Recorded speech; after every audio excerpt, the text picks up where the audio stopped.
अस्सलामुअलैकुम वरहमतुल्लाहि वबरकातुह। सर्वप्रथम अल्लाह ताला सर्व जगाचा रक्षक आहे, त्याची स्तुती करतो आणि पैगंबर मोहम्मद सल्लल्लाहु अलैहि वसल्लम आणि त्याच्या कुटुंबीय व साहेबांची शांती आणि आशीर्वाद असो। प्रिय मित्रांनो, अल्लाह ताला आपल्याला जीवनात खूप आशीर्वाद दिले आहेत आणि त्यातले एक मोठा आशीर्वाद म्हणजे पैगंबर मोहम्मद सल्लल्लाहु अलैहि वसल्लम ची सुन्नत म्हणजे केवळ धर्म ग्रंथालयातील शिकवण नाही, ती जीवन जगण्याची मार्गदर्शिका आहे। सुन्नत आणि रोजच्या जीवनातील महत्व, विनम्रता आणि नम्रता। पैगंबर सल्लल्लाहु अलैहि वसल्लम ने आपल्याला दाखवले की कसे आपण सर्वांशी नम्रतेने वागावे, वृद्ध व लहान सर्वांचा सन्मान करावा। रोजच्या जीवनात ही सुन्नत आपण अन्न खाण्यापासून बोलण्यातून वागण्यातून अनुसरू शिकतो। सत्य बोलणे सुन्नत शिकवते की सत्य सांगणे आवश्यक आहे।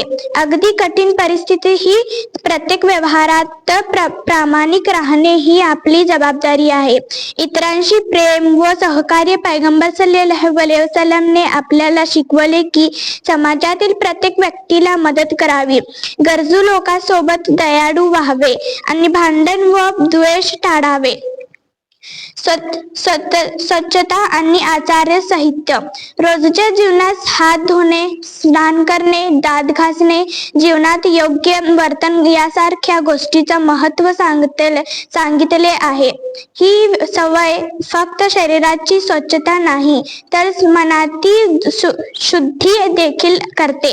कुटुंब आणि मुलावर लक्ष। पैगंबर सल्लल्लाहु अलैहि वसल्लम ने कुटुंबाला दिलेले महत्त्व आणि मुलावर प्रेम करण्याची सुन्नत आपल्याला दाखवते की कसे आपण आपल्या कुटुंबासोबत वेळ घालवावा, त्यांना योग्य मार्गदर्शन करावे आणि प्रेमाने संस्कार द्यावे। सुन्नताचे अनुकरण का आवश्यक आहे? सुन्नत फक्त धार्मिक कर्तव्य नाही, ती संपूर्ण जीवनाचे मार्गदर्शक करते। यातून आपण नैतिकता, संस्कार आणि अल्लाहची नजरेत प्रिय ठरेल। मित्रांनो, चला आपण सर्वजण आजपासून ठरवू की पैगंबर मोहम्मद सल्लल्लाहु अलैहि वसल्लमच्या सुन्नताचे अनुसरण आपल्या दैनंदिन जीवनात सुरू करू।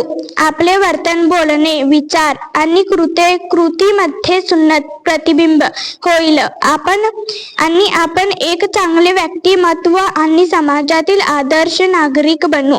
शेवटी प्रार्थना, अल्लाह ताला आम्हाला सुन्नत पाळण्याची ताकद द्यावी, आमच्या जीवनाला सुधारावे आणि आम्हाला धार्मिक आणि नैतिक दृष्ट्या सक्षम बनावे। आमीन।